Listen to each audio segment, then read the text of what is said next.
is LA Knight, brackets, yeah, the next guy? The fans in London certainly seem to think so. Yeah, I think there's a one-word answer you can give here. It might be some sort of, I don't know, catchphrase or something.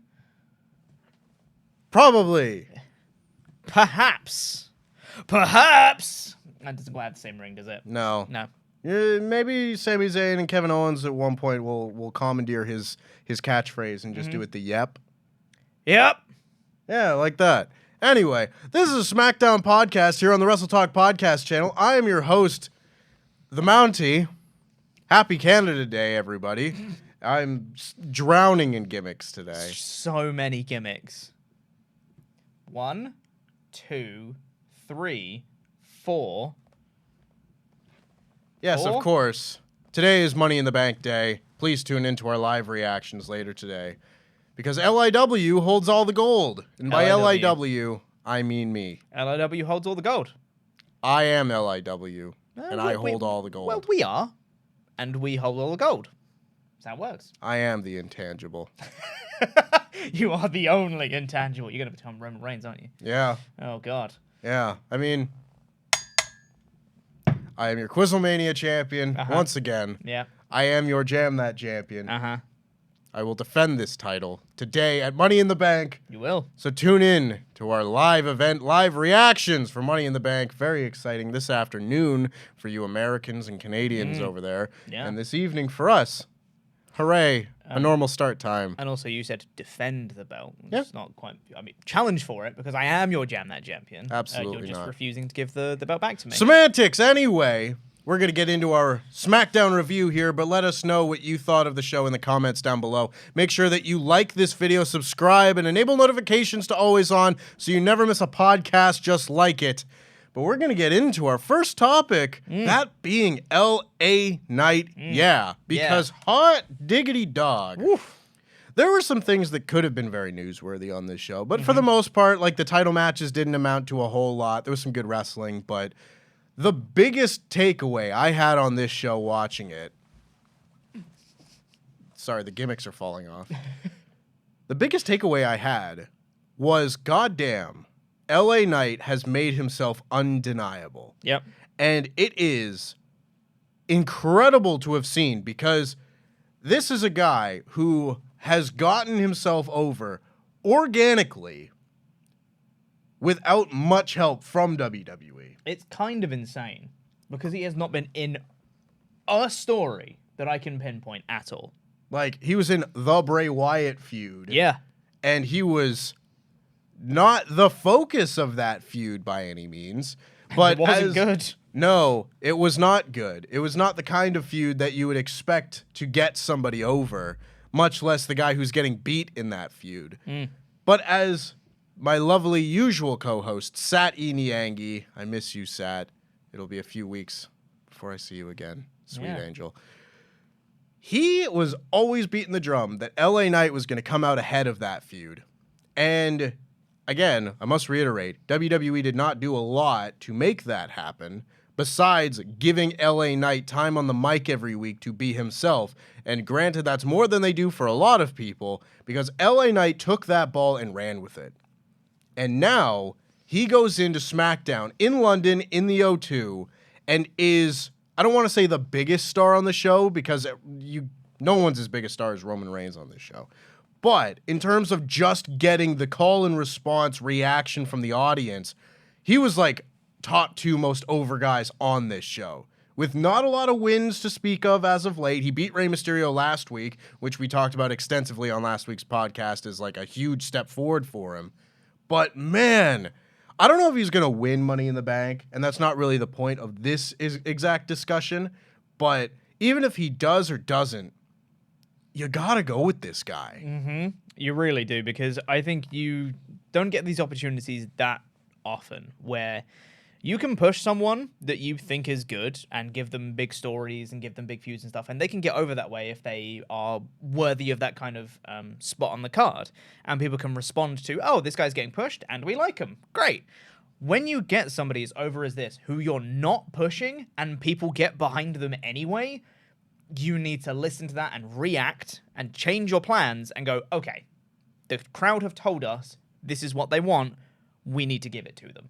Yep. And whether that is through Money in the Bank or other means, it looks like through the course of the show, which we'll talk about in a minute, LA Knight and Logan Paul program appears to be quite possible, I think, coming out of Money in the Bank. So whatever that means going forward, I think is a big step up for Knight from having nothing to feuding with Logan Paul. Yeah. Is very good. So it seems they're already going in that direction. And they've stopped, piping in the booze over all the cheers. So that's also another good sign. So yeah, I think they are already taking the first steps to start pushing LA Knight, but you need to really strap the rocket to this guy because people just want to see him. Yeah, and like the possibility of a feud with Logan Paul is a significant vote of confidence for LA Knight to be the guy that goes in there with the celebrity incoming guy who's, very good, but still inexperienced, and you need a ring general to lead a match like that. That's a big vote of confidence, not only be given the trust to do that in the ring, but also having the confidence to be the star in the ring with that guy. Yeah. It's a very good look for a guy like LA Knight, and if LA Knight was to win Money in the Bank, and this is a match for SummerSlam, that's pretty good. Like, LA Knight, Mr. Money in the Bank versus Logan Paul at SummerSlam. That... For the briefcase, why not? Yeah, well, maybe. Because that, I think, limits who can win. Although, maybe not, but I'd rather not see LA Knight win the briefcase than lose the briefcase or something like that. Yeah. But either way, like, that is a pretty big marquee match at that point. Yeah. Because as we saw in this segment, get to the actual review portion of this show, Logan Paul was the guest on the Grayson Waller effect. And it's becoming a bit of a trend that I feel like Grayson Waller is always like the third most important person in each of these segments. I think he might have been like 5th. Yeah. It's quite something. Yeah, which is probably not what you want from the host of one of these shows. Maybe it is, but regardless, he's a new guy. I don't get the point of the Grayson Waller effect. It's happy talk. Yeah. Full stop. Yeah, it is. It's Miz TV. Yeah, it's It's Austin Theory Live. Oh, God. Forgot about that one. Yeah, they're all the same. Yeah. Regardless, Logan Paul is the guest on this show. And he comes out and he says that he's going to win Money in the Bank, and he says that he is going to take that briefcase and he's going to finish what he started. Maybe he's going to go and take the world title off of Seth Rollins. Maybe he's going to finish what he started with the Tribal Chief. Or maybe he's just going to take that briefcase and beat LA Knight to death with it. Which is good, because, the generic thing for anyone who's in a Money in the Bank match is like, I could cash in on this champion. I could cash in on this champion. But then he specifically name drops LA Knight afterwards. So I'm like, okay, this is where the feud is actually heading. Yeah, it's a link that is immediately followed up on because LA Knight comes out, and again, the ovation this man gets is superb. It's massive. Absolutely colossal. He comes out and he starts doing his usual spiel. He says his name, the people chant with him, and they do, like, he will do just the LA Knight, and they will say yeah, as opposed to him doing the whole thing. So it's a real, like, call and response, rock style, sing-along type catchphrase at this point. It's really good. He gets in the ring, and he says that, he's the megastar, and Logan Paul asks him what he's a megastar of because he was just supposed to be a manager when he showed up after having a 20-year uneventful career, which I thought was a good line. Very good line. Because at the very least, that's like something that's the 20-year thing, that's heel shtick. But the supposed to be a manager, like that's something that's coming from a place of truth and reality. Yeah. So that's a fun thing to play off of because obviously there were people at the top that didn't see anything in LA Knight and what fools they were. But he then says, what were you a megastar of? And LA Knight basically just gets the entire stadium of people to just do his catchphrase again. And it's like, okay, well, yeah, fair enough. Yeah. And then Logan Paul says some like poor follow-up line. Yeah. I can't even remember because it was so nothing. But then Santos Escobar joins them. And he comes out and he says, if they're not careful, you're going to get a Mr. and Mrs. Money in the Bank, which I still think is funny because it makes it sound like he and Zelina are married, which is not the case. Zelina is married to Malachi Black. And their surnames are Money in the Bank. Yeah. So I'm going to legally change my name to Mr. Money in the Bank. I do think it's funny that we haven't had, like, a couple win Money in the Bank before. You know? Like, I remember people somehow, like, some people, I think, going into the match, I think the going theory, funny, last year was that Seth Rollins and Becky Lynch might both win Money in the Bank, and you could have done that then. Yeah. I mean, they both won the Rumbles, didn't they, in the same year? Yeah. Rollins and Lynch. Yes, but yeah, they did. So they're done a couples Rumble. Yeah. They just haven't done the couples Money in the Bank yet. Yeah. Regardless, this then brought out Butch, who got a big response, of course, and he ran down and immediately jumped Logan Paul. I quite like this. Just him sprinting will always get me, and just immediately, like, there was, like, no pause. It was sprint into the ring, sprint through Logan. Yeah. It was quite good, yeah. But this then led to our triple threat match between, not Logan Paul. God damn it. I could have said any name, and I said the wrong one. Any other name, and not Logan Paul. Between Santos Escobar, LA Knight, and Butch. And this was a very good match, I thought. This was like NXT from 2021, which at the time, I was like, yeah, you know, NXT is a pretty good show. It's not what it once was, but, you know, I was probably complaining a lot about, like, Dexter Lumis and stuff every week, but... Can confirm. I was there. Yeah. I mean, it was still better than, like, SmackDown was at that time, but my God, little did we know what was coming just around the corner, and I would have given anything for those days back. Yep. But especially, like, these three guys in particular were kind of the stars of that era. It was like when the Undisputed Era was kind of on their way out, the very tail end of NXT, and you had the mid-card of NXT being filled with Santos Escobar, Cruiserweight Champion, Pete Dunne, who was challenging for the NXT title at, like, Vengeance Day in 2021, and LA Knight, who had that really fun rivalry with Cameron Grimes over the $1 Million Championship. Yeah. So getting to see these three guys have a triple threat match on SmackDown, I was like, oh, developmental did work in this case. You know, it's nice to see stuff like that paying off on the main roster. But they had a really fun match, and Logan Paul gets wiped out near the end of the match, and this allowed Butch to hit the bitter end on Santos Escobar and get the win. Nice, like, you know, English boy wins the match in England type moment, and it made me believe thoroughly that he is not winning Money in the Bank. I wasn't really thinking he would anyway. No. Still hoping that he'll come out at the pay-per-view tonight and be like, here's Pete Dunne. And everyone go, yay! Because that would be really cool. But he then produced a ladder, and there was a bit of a skirmish over who was going to climb the ladder and pose with the briefcase, and Butch was the one who eventually unhooked the briefcase and held it up. And it was like, yeah, that's his moment for being home, you know? Yeah. What I really like about the factor of LA Knight as part of this as well is that he's so over, but not at the detriment of other people. Because we've seen it sometimes where one person is over and therefore they hate everybody else. Yeah. Whereas, I mean, like, we saw it on this show later with Bayley and Shotzi. Totally, right? Whereas, like, when Butch won, everyone was like, hey, Butch wins, amazing. It wasn't like, oh, boo, LA Knight didn't win, boo. So, it was still, like, it was nice to see that the crowd were just kind of into a lot of people on this show, and across the whole show, you know, with Kevin Owens and Sami Zayn and Roman Reigns and the whole Bloodline stuff, and then Knight and Butch and, like, loads of people across Bayley, obviously, across the show. People are into so many different people, and the crowd was so hot for so many different parts that one didn't kind of eat into another one, which is really cool. Just a nice moment, because I've seen that go awry before. Indeed. I mean, it's not a shocker, but, like, when you have crowds like this, which are just, you know, not your American markets that get run every 4 months. Corpus Christi. Basically. Corpus Christi, Lafayette, Louisiana.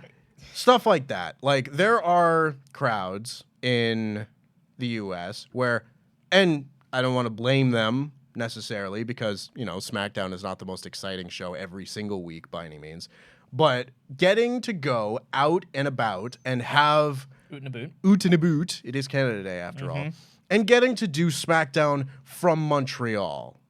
and getting that response for a guy like Sami Zayn. Getting to do SmackDown from London. Getting to go to different markets that don't necessarily get the TV show every single week. I think it's just a really smart thing that is also working very well for WWE with their live or premium live events this year.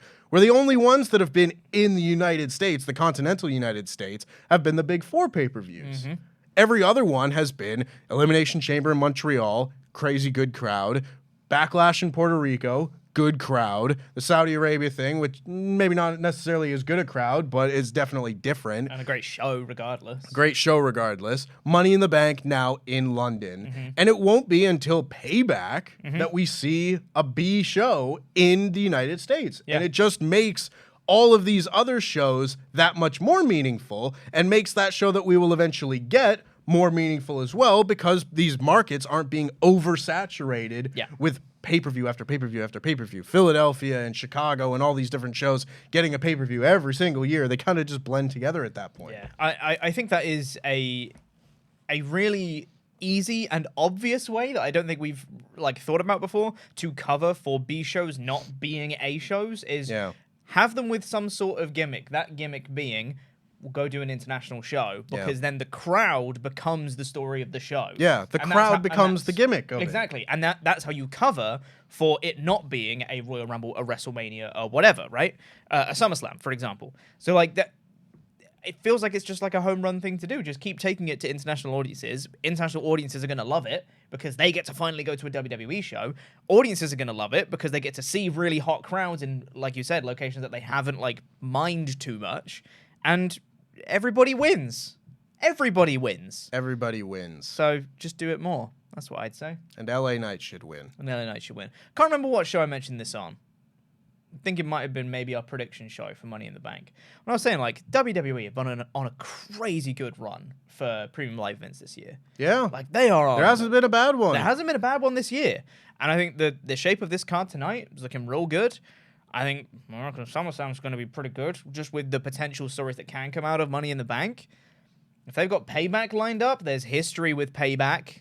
That's where Roman won his belt, So there's a lot of options for things this year. So we could be looking at one of the best years of WWE pay-per-view / premium live events in ages. Yeah, regardless of what happens on the TV shows and everything, I think when you have a year of really strong pay-per-views or premium live events or whatever, it makes people remember the year that much more fondly. Absolutely. And I think if they continue this streak that they're on right now, people will look back at 2022, regardless of whatever decisions were made of, Cody losing or Vince coming back, selling the company and whatnot. And they'll think of it as a strong year for WWE, just in terms of the quality of the content, just because of the pay-per-views. Yeah.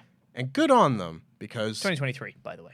You said 2022. But that's I don't know what year it is. It's 2016 in my brain. That's so true. Yeah. Anyway, let us know what you think of LA Knight. Will he win Money in the Bank tonight? Let us know in the comment. Let us know in the comments down below. Make sure, of course, that you like this video if you haven't already. Subscribe, enable notifications, all that good stuff. We're going to get into the rest of our SmackDown review here. As we kicked off this show with the WWE Undisputed Tag Team Championship match between Kevin Owens and Sami Zayn, and Pretty Deadly. I don't know why this wasn't on the pay-per-view. Not 100% sure. I mean, if this was the match they were going to do on pay-per-view, I get it. Put it on TV, because it wasn't, amazing. It was good. No. But I think you could have done more on a pay-per-view. Is the point. Because I can understand Triple H has kept his pay-per-views to a very limited amount of matches. Yes, good. Which is much better. Yeah. Don't get me wrong. And I would prefer that over loading the card up with 10 plus matches every time. That being said, this feels like a match that would have meant more had it been on pay-per-view. Would have had a higher potential to be great if it was on pay-per-view. Whereas here, it did just kind of feel like most other TV title defenses. And that's not saying it was bad by any means, but it did just kind of feel a little standard. Yeah. Simply good, as opposed to having the potential for being great. Because there were some fun things in this match, don't get me wrong. One thing that I particularly enjoyed was when they tried to use, Pretty Deadly that is, they tried to use the ring skirt to cover their face, basically do twin magic, but, you know, with a ring skirt and just hiding their faces. And this was a spot that they did a few weeks ago that led to the finish. Very good. And then they brought it back here, tried to trick Sami Zayn when one of them raked the eyes, and then put the ring skirt over their head as they swapped out. And the legal man went and rolled Sami Zayn up for a near fall, but he kicked out, of course. Not the finish this time, which was a nice little tidbit for those paying attention. I really like callbacks to that. I would have maybe, I don't know if I preferred it, but I was like, I thought that Sami Zayn was going to like be like, I've seen them do this before. I'm not going to fall for this and like catch them in the act or something like that. But it doesn't matter. Basically, what it was is just a callback to a match and a nod to those paying attention to matches, which is good because you want their fans to pay attention to the matches. But ultimately, Sami Zayn hit the haluva kick and won. Yep. With Owens hitting the stunner as well. Very, very decisive victory. I thought this was solid, fun match. It was elevated by the crowd. I think if this had been on a non-London show, this would have been like, all right. Yeah. But with that crowd, it elevated it to pretty good. Yeah. Had good fun. I really like Pretty Deadly. I think they're so much fun. I get a massive kick out of their act.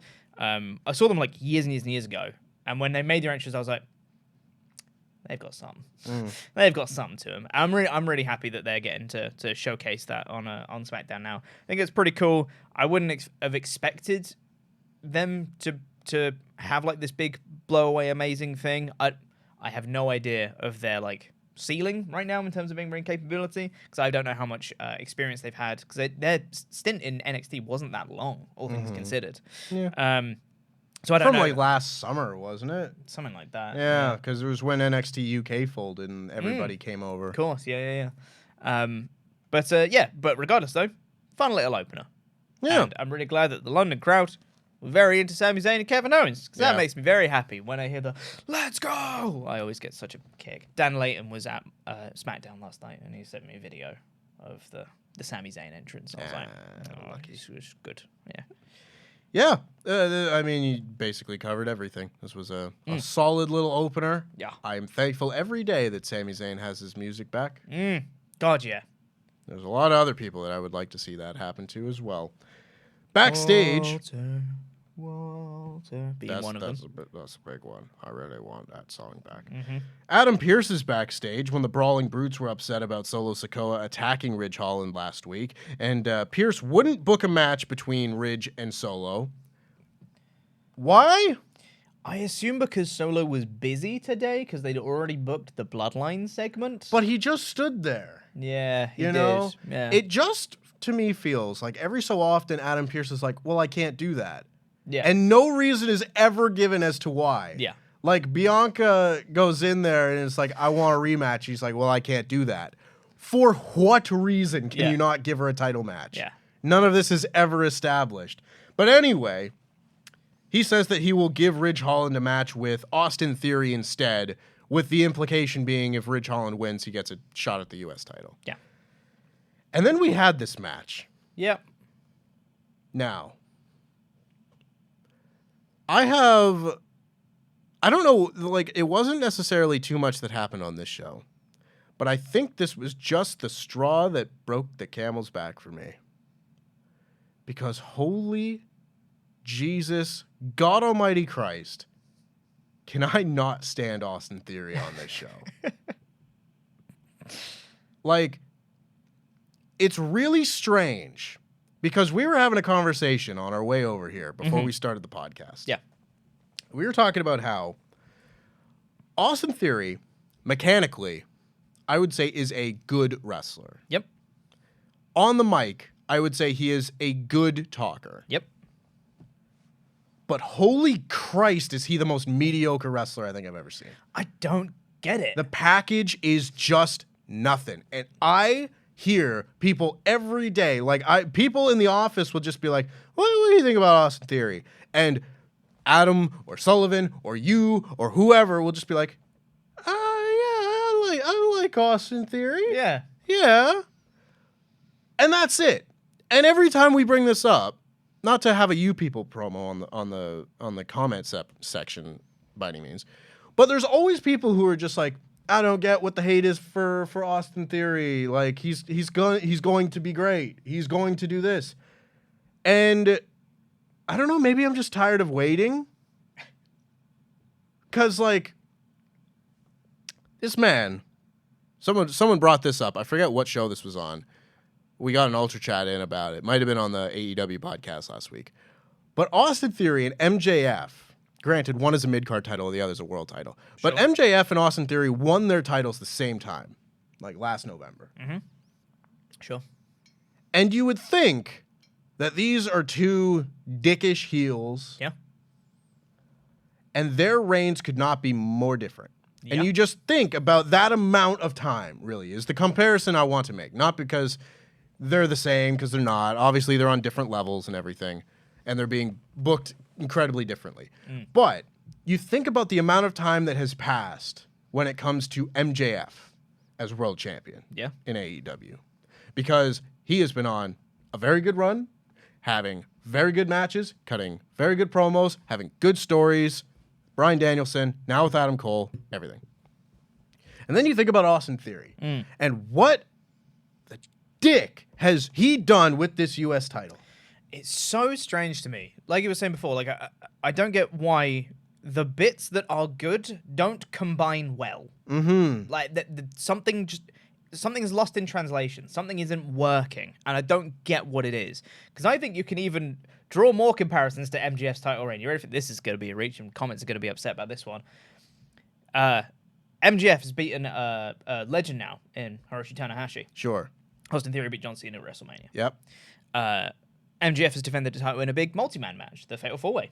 Austin Theory defended his belt Elimination Chamber match. And yet, it still doesn't feel like enough. Did you remember that he beat Cena? Because I forgot until I started bringing up these comparisons. Well, I remember because they never stopped talking about it on these shows. Yeah. But that's the thing. It's the one thing that people talk about when it comes to this reign, and that match sucked. That match was not good, and also, like, it didn't mean anything. Theory is exactly the same before and after that match. There's no change in Austin Theory before or after. It was very silly. That win means absolutely nothing. It was just something that they had on paper that they've wanted to do for like a year. What a moment. Is just John Cena versus Austin Theory. And they brought John Cena in, buried Austin Theory on the mic, then had a crap match with him in the opening of WrestleMania. And then he went on his way, and Austin Theory has not benefited from it at all. Crazy. And I'm sorry, but this match sucked. It wasn't great. It sucked. And, like, Ridge Holland is not somebody who has been showcased in a lot of singles matches. I don't know what his finish is, for example. It might be the running power slam, for all I know. Like, he went for a running power slam. I assumed it was a tribute to the British Bulldog in this match. But the crowd wasn't into it. He got, like, kind of a mild, like, oh, welcome home kind of pop because, you know, Britain. But like Austin Theory just got thrown around a few times and then hit Ridge Holland in the throat and then hit his rolling into the ring drop kick for the finish. And like all I've seen on Twitter today is just like, what are we doing? Because it's a weak match, it's a weak finish, and I don't think it's necessarily fair. And maybe it is. Maybe I'm just trying to save face with the guy. I don't know if it's fair or not to say that the reason that SmackDown is significantly worse after the draft is because we traded Austin Theory for Walter. And granted, one of those guys is having like the WWE Superstar of the Year run this year. Best thing on like every show. If he has a match, it's the best one on the show. But oh my God. Yeah. I think there was something there because Solo did the Samoan Spike to Ridge last week, and then in this match, he hits him in the throat, he drags him across the ropes on the throat, and then I think he does his rolling drop kick, supposedly to his throat. You can't do a drop kick to the throat like that. He tried, because like Ridge sold it like he'd been kicked in the throat. So I think that was much space. Like that was kick someone in the throat. That was the idea. I think that's what they wanted to do. Don't think it worked. To play devil's advocate, I think that's what they wanted to do. which I think is fine in theory. It just didn't work. I've seen people on Twitter saying that this is the worst mid-card title reign they've ever seen. It's not great. I think that's a little strong. That is strong. Because I've There's seen been worse. I've seen Santino Marella defending this title with a snake on his a puppet, a sock on his hand. Yeah. You know, like I've seen some pretty heinous crap. But the point stands that this is appalling to people now. And I saw this and just went like, what are we doing anymore? Yeah. You know, what is the point? He's got no stories. He's got nothing. There are no running threads with this title reign. Yeah. There's nothing to look forward to with the U.S. title. Can we have, I don't even care if it's Bobby Lashley, because Lord knows we've seen that a lot over the last year. But can we just have someone beat this guy for the title and then sure do a trio with him and Pretty Deadly and just have them in fun segments together being dicks? I don't care. It just can't be the same thing we've gotten for the last 9 months. I reckon you should have Butch win. Yeah. Give Butch a why title. not? Anyway, had a real bitch fit about this one. I just can't anymore. Yeah. You know? I'm not feeling it. I'm really not feeling it. Not many people are. But we'll move on because Karrion Kross is backstage and he once again cut a spooky promo on AJ Styles. It was like, I beat you with 3 moves last week. Haha. And now we're going to wrestle again. And I still don't know why these two are feuding. It's a spooky feud, but this time about chess. Ooh. I don't have it. I've blown my load on this episode of SmackDown. I've got nothing left in me to complain about Karrion Kross, but like, I don't get it. Yeah, I don't get whatever. It. Yeah. But then we had some fun because Bayley came out, and London loves them some Bayley. Bayley defeated Shotzi in order to remain in the Money in the Bank match. I was slightly worried that Shotzi was going to win this match. Same. Yep. You know, because, I don't know, she was in the Money in the Bank match last year. Seemed something plausible that WWE could do. Yep. But more dissension between Bayley and Io. Exactly. The cost of the match, you know, things like that. Instead, the crowd sang the Hey Bayley, hoo-ha, I want to know, whoa, whoa, whoa, whoa, whoa, whoa, if you'll be my girl song for the entire match. There was like maybe 1 minute, and it probably wasn't even 1 minute. It was probably like 30 seconds where people just kind of like faded it out, had to catch their breath, and then one guy did it again. They were like, hey! Right back to it. Yeah. And it did basically mean that Shotzi was the heel in this match. Pretty much, yeah. And not in the psychology of the match, because Io Sky still put Bayley's foot on the ropes and kept Bayley from losing the match, which then led to Shotzi grabbing her by the hair, pulling her onto the top rope, and then getting hit with the rose plant. Rose plant? Rose plant. Rose plant. Yeah. And getting pinned. So she wasn't playing the role of the heel, but she was the one who was not the babyface because she wasn't getting cheered here because everybody loves Bayley. Yep. So I do like the storyline thread that Io and Bayley can't get on the same page, but Io is still trying her best. Yes. Io is still competent as a second in these matches. Whereas a lot of the time it doesn't necessarily go that way on the other side. Backstage right after this match, I thought was hilarious because Shotzi just like comes in and is like, "Ah, I'm not finished with you." And she like throws one punch and then just gets beaten to hell. They just gang up on her and go, okay, you want some of this? They just beat her down, suplex her on what I believe is the makeup table, and then grab a pair of scissors and cut off a big chunk of Shotzi's hair. And I get being overcome by rage. But what was Shotzi's plan here? I don't know. Did she think this was going to go well for her? I think as well, if you're going to be overcome by rage, maybe you don't come in and start verbally accosting people. Maybe you just come in and start punching. Yeah. Maybe that would have sold it a little bit more. Yeah. But I just don't feel a lot of sympathy towards No. this person that's just had, you know, her hair cut off because she's a stupid baby face. yeah, it's a stupid baby face. Would you like to know a fun fact? I would. Tempest. There's apparently reports that the men's Money in the Bank match is going to be opening the show. Fun. Tonight, which means that the women's Money in the Bank, according to our predictions, it's going to be on our live reaction stream later for the Jam in the Jar briefcase. that's going to be the women's Money in the Bank match is going to be the one that determines the winner of that. If that is true, and the men's Money in the Bank match opens. Do you want to know who's got Bayley? Who? 2-time Jam in the Jar holder, Luke Owen. Do you think there's a chance? I think there's a good chance. There's a good chance, I think. That You know? Bayley could win, and I think she could screw in the process. I really want to see it. If Luke wins again, we're gonna have to. We need to put down some ground rules for something. He's not allowed to pull the names anymore. Because we can't have 2 Jamble winners, 2 back-to-back years, and 3 Jam in the Jar winners being the same person. That's not okay. We're built on some sort of like satanic cult ground that's putting some witch magic on here. No, not to throw shade at witches. Dating a witch, of course. Anyway, Almost got yourself in the doghouse there, mate. Yeah. Jesus. Anywho, can't badmouth a good name of witchcraft. But yes, anywho, we move on because Asuka defended the WWE Women's Championship against Charlotte Flair. but not before AJ Styles did a return promo to That's Karrion right. Kross, I forgot where he about said, this. "Hey, Scarlett was mean, but don't worry, Mia Yim's here," and everyone went, Yeah, we know. She was in the match last week. What are we building to, Pete? They just did the intergender match.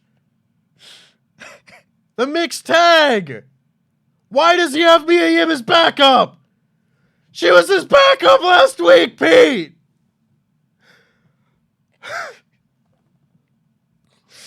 I can't handle this show. pull your load already. Goodness me. I got it back. Yeah. Anyway. Now it's blown again. Yeah. So, Charlotte and Asuka. As soon as this wasn't the main event of the show, I was like, well, we're getting some sort of shenanigans, which, again, was pretty clear over the last few weeks of Bianca Belair being like, I'm going to be at ringside. Yep. And then Adam Pearce was like, don't you do that. And she went, I don't trust you. And then sure enough, Bianca Belair caused the DQ in this match. Yep. After very clunky work, I must say. Yeah, it wasn't very good. Yeah. Yeah, it wasn't great. This match, they didn't quite seem to be on the same page. And we know that these two are both independently very good wrestlers, and they've worked well together before. Yeah, WrestleMania. Yeah. I just think like there was a bit of miscommunication or something in this match. They just weren't quite clicking. Yeah. At one point, this would have been considered by some to be the greatest women's WrestleMania match of all time. I think it has since been surpassed. I agree. And topped, especially this year. But yeah, they just weren't really on the same page. They were a step off from one another. And this match ended in disqualification. It did. So triple threat incoming, possibly at SummerSlam. Nothing's been Probably. announced for today's show. So I was hoping they would run it back and have a really good championship match on this show. Another thing to look forward to for our lovely live event.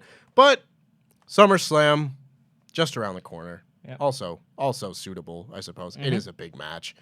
And I would very much like to see Bianca and Charlotte wrestle because they've not really done that with each other very much. Yeah, for sure.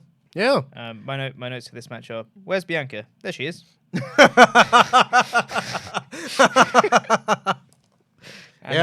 that was it. And then just Bianca interferes and stands tall. Yeah. And she does. She hits KOD onto the announce table on both of them, which is very cool. Good like closing spot of an angle, but Yes. that was sort of the point of all this, and not the championship match that had been advertised for 3 weeks. Yep. But we move on to our main event segment. Because it was, of course, the Bloodline. Roman Reigns only either opens or closes these shows. Of course. And Roman Reigns comes down to the ring, and says that he is the one. They are Weta ones, but he is the one. The only one. The only one. And people are chanting Roman sucks. And he says that, you know what sucks is people stabbing you in the back, family stabbing you in the back. He says that he's been like a father to these children. He's been the one that needs to give them chance after chance after chance because that's what you do as a father. This is what you do as a tribal chief. And he wants the Usos to come out and bow down, acknowledge him, and we can get past this. So the Usos come out. And they're amped up. They're, juking and Classic jiving. Usos. Yeah, classic Usos. They come down to the ring. And, well, not to the ring yet. They down through the entranceway, which was not the usual SmackDown entranceway, of course. Very cool setup, by the way. It's a very cool set. Big I fan. love any time they just have a varied set. And it's not even like a cool set. It's just different. Which makes it good. You just have like the curved entrance. It's like the Rumble. It was like the entranceway. Rumble, yeah, where I think it was this year where they had the Rumble set. And literally, it's just because all the WWE sets are the same now. So like you see something different and you're like, ooh, I like it. Whereas they just had different sets, you know? Yeah. Anyway, they come down to the ring and the Usos say like, we don't want back into the bloodline. Nope. We don't want to be tribal chief. I'm good off that. But when was the last time Roman Reigns was pinned? And they say 3 years ago.